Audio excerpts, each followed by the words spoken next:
রসুলের মহাব্বত আছে না নাই? এই কথাও যদি বলতে আপনি আমি ভয় করি, তাহলে তো ওই যে 16 বছরে ডুবে মরা তো আপনার আমার জন্যই ঠিক ছিল। কথা বলেন ঠিক কি না? কিছু বলতে পারি নাই, আওয়াজ দিতে পারি নাই, সত্য কথা বলতে পারি নাই, এই জন্যই তো আপনার আমার এই অবস্থা হয়েছিল। কথা বলেন ঠিক কি না? মুসলমান সত্যের পক্ষে যদি আওয়াজ না তুলেন, আল্লাহ রাব্বুল আলামিন যারা চুপ থাকে এদের উপরেই আগে আযাব দেয়। কথা বলেন ঠিক কি না?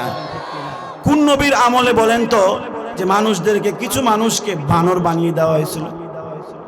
জানা আছে? জানা আছে আপনাদের? আওয়াজ দিয়ে বলেন। আলহামদুলিল্লাহ। তো বানর যে বানিয়ে দেওয়া হয়েছিল 2 শ্রেণীর মানুষকে। কয় শ্রেণীর মানুষকে? ঘোষণা করা হলো অমুক দিন মাছ মারবা না।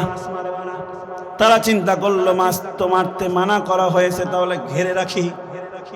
এদেরকেও বানর বানানো হয়েছিল।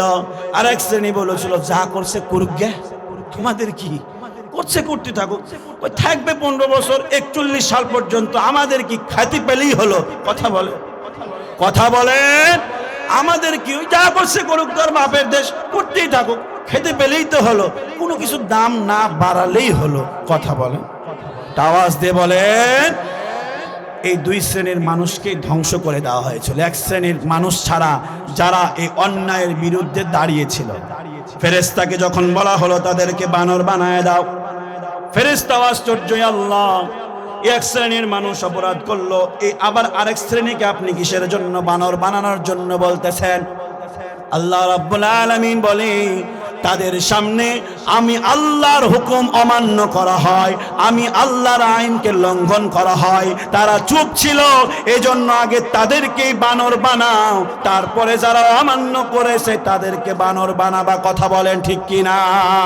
তো বানর হয়েছিল কিসে? আল্লাহর আযাবে।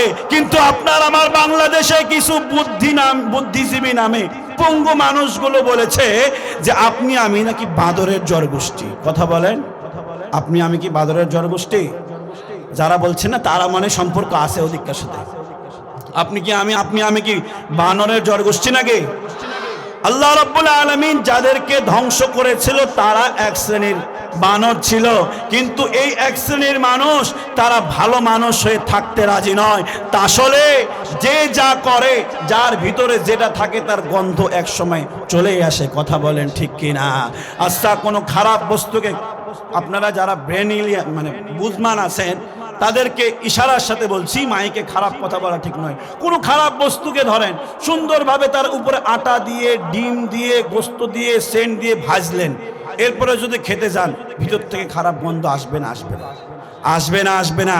কারণ তার মধ্যে খারাপটাই ছিল। যারা বানরের জড়গোষ্ঠী তারা বানরই হতে চাইবে। কথা বলেন ঠিক কিনা? হে মুসলমান, এরপরে যদি কখনো আপনাকে আমাকে বানরের জড়গোষ্ঠী বানিয়ে দেওয়া হয়, তাদেরকেই দেশ ছাড়া করার জন্য প্রস্তুত থাকবো তো ইনশাআল্লাহ।